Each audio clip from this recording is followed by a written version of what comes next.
My biggest fear is math. Pero nakapasa ako sa board exams ng 1 take lang. Hindi siya madali, pero posible.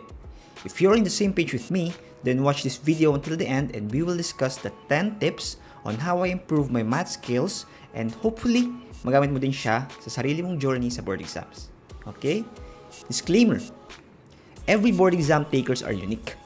Some are born genius, some are born cuties, and some are born like nasakto lang. Mabait, ganun, parang ako, na dinadaan sa sipag at tiyaga ang lahat ng bagay, especially yung pag-aaral. Pati ang review.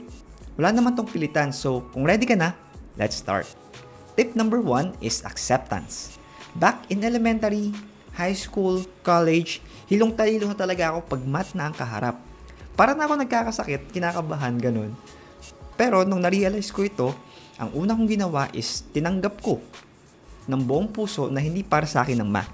But instead of giving up, magmukmok at malungkot sa isang gilid, I took it personally as a challenge. Binago ko yung pananaw ko and set my priorities straight.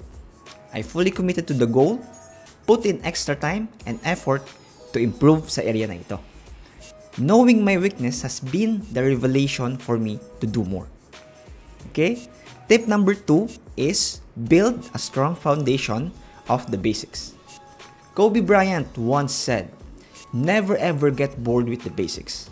Kaya ganun yung ginawa ko. This includes the algebra, geometry, trigonometric functions, and etc. Para kahit anong bali-baliktad ng process, hindi ka na malilito. Also, tipid ka na sa oras kasi hindi ka na pabalik-balik sa isang subjects. Diba? Ang goal natin dito ay mas maging automatic ka na sa mga basic principles. Rest in peace, Idol Kobe. Tip number 3. Understand is greater than memorization. Sa board exams, yung inaral mo ngayon, hindi dapat matandaan mo siya after a few months. Right? Hindi tulad na sa college tayo na aaralin ko ngayon, magdamag, kasi bukas na exam. Sa board exams, iba na. Diba? Our goal here is retention. Kulang yung pagme-memorize lang ng formulas at mga procedures. Strive to understand the underlying concepts. If you understand the purpose of an equation, you can grasp the whole idea on why does it make sense in real life. Okay? Alam ko medyo mahirap, pero itry mo pa rin i-connect yung mga math sa real life applications mo. For example, naglalakad ka, di ba? Tapos yung daanan, parang triangle. So, maalala mo na kagad yan yung Pythagorean theorem. A squared plus B squared is equal to C squared. Right? This can make the topic more engaging. Be creative and apply math skills to measure distances, weights, etc. Ayos ba? Tip number 4 is to develop problem-solving skills. Math is all about problem solving. Analyze problems by reading the problem carefully, identify the given information, and determine what is being asked. Break down the complex problems into smaller, manageable parts. Also, employ different problem-solving strategies. Buti na lang may choices sa boards, di ba? Practice and be familiar sa guess and check, working backwards, or using diagrams. Use a strategy na bagay sa question mo. Okay? Minsan nga, common sense lang and counting reverse checking sa mga choices, lalabas na yung sagot. Tip number 5 is utilize your resources and the calculator techniques. Buti na lang, pwede yung calculator sa boards. No need to show the solution. Pipili ka na lang sa choices. Benefit ay yung mahabang solution, hindi mo na kailangang i-memorize kasi may shortcut na yun sa calcu. Pipindot ka na lang. Just make sure you are using the allowed calculator by the PRC. Okay? Nag-update kasi yung list ni PRC and may mga lumalabas din ng mga bagong model, ganyan. Para ma-practice and maging familiar ka na sa mga technique as early as now. At mas mabilis na yung pindot mo during the actual boards. Okay? Kung may budget, you may want to invest in a good calculator kasi mas convenience na yan Mas mabilis na yung processor, ganyan, and convenience para sa'yo. Tip number 6 is to ask for help. Anong mas pipiliin mo? Mahiya na magtanong sa isang topic? Or yung mas stuck ka kasi hindi ka makausad sa isang topic na hindi mo magets? Okay? Many students struggle with math. Pero makikita mo naman dyan yung mga nagsisikap para hindi nakakaya sa pagtatanungan mo, di ba? Be specific. Hindi yung, pwedeng pa-solve na itong integral na to. Para ka naman nag-uutos niyan. Tandaan mo, humingi tayo ng favor. Kasi, time niya yun eh. Nagamit niya rin yung para sa review niya. So, dapat ganito. Pre, tama ba yung step ng integration by parts? Tama ba tong process na to? Tuloy ko lang ba? See? Mas madali niyang ma-identify kung ano yung kailangan mong gawin. Kung ano yung na-miss mo, ganyan. Mas madali niyang ma-explain sa'yo. Okay? Para mas ganahan din siyang magturo kasi mafe-feel niyang willing ka to learn. Okay? Tip number 7 is to embrace your mistakes. Puro mali pa rin? Nahihirapan ka pa rin? Good. That means you are really doing your review. Mas nadidiscover mo sa sarili mo yung mga ibang area na kailangan mo pang ma-improve. No pain, no gain, right? Habang nasa review period pa tayo, okay lang. Okay lang magkamali para sa actual board exams, tama ka na. Right? Gamitin natin yung mistakes para maging stepping stones sa mastery. Okay? Fact, mas madaling mag-retain ang mga negative memories. Right? For sure, naalala mo pa kung sino yung kaklase mo na natae nung elementary. Diba? O kaya yung plus C or yung maling sign na nilagay mo sa final answer last midterms. See? Use this to your advantages. Own your mistakes and keep going. Right? Tip number 8 is to help a friend. For sure, after a few months, you will reach a certain level na kaya mo nang magturo. Sure yan.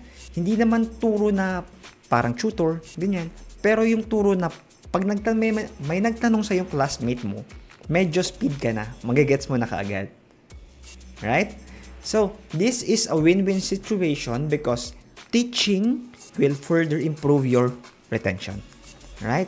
So, ito sa learning pyramid, ang sinasabi, kapag nakinig ka is 5% listen, pag nabasa mo read, 10%, pag nag-listen and nag-read ka is 20% ang retention, pag nag-demonstrate is 30%, discuss 50%, in-apply mo siya 75%, and kapag tinuro mo na siya, 90% na.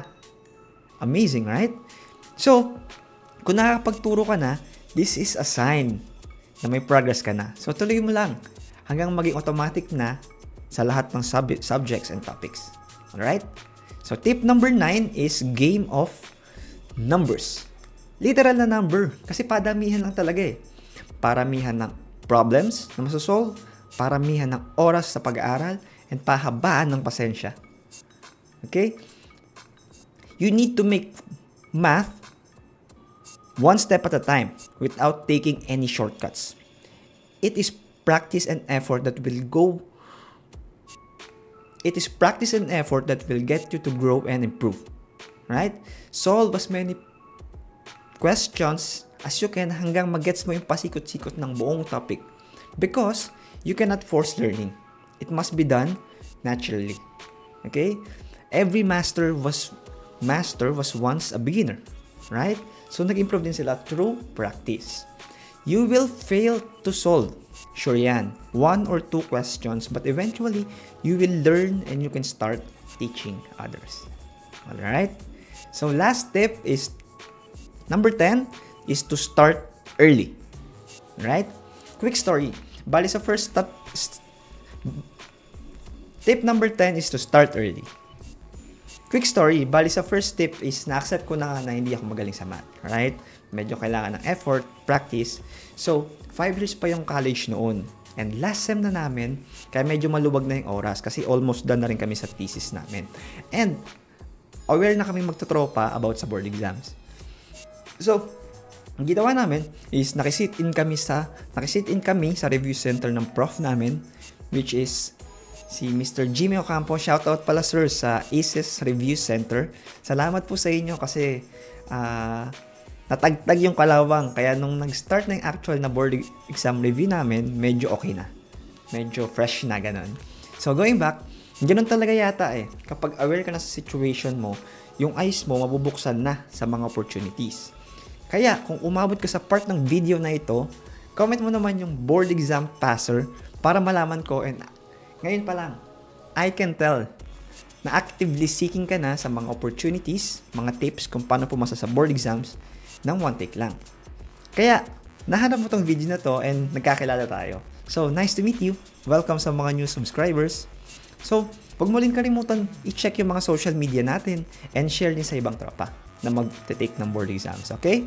Kung wala namang libreng review center, one thing you can do is mag-allot ka ng time kahit 1 hour per day, sa gabi, sa hapon, ikaw na bahala para mag-practice ng math. Imbis na mag-scroll ka ng social media, solve ka muna para sa boards kasi sobrang kain na oras yan eh. And also, ikaw din ang makinabang in the long run. Okay, that's it for this video guys. Kung gusto mo pa ng mga itong tips, sakto rin yung mga books natin para sa iyo. Meron tayong How to Pass the Board Exams, How to Train your Brain for the Board Exams, and the Board Exam Secrets para sa lahat ng course. Available siya sa Shopee at ilalagay ko yung link below. See you on the next one. Peace.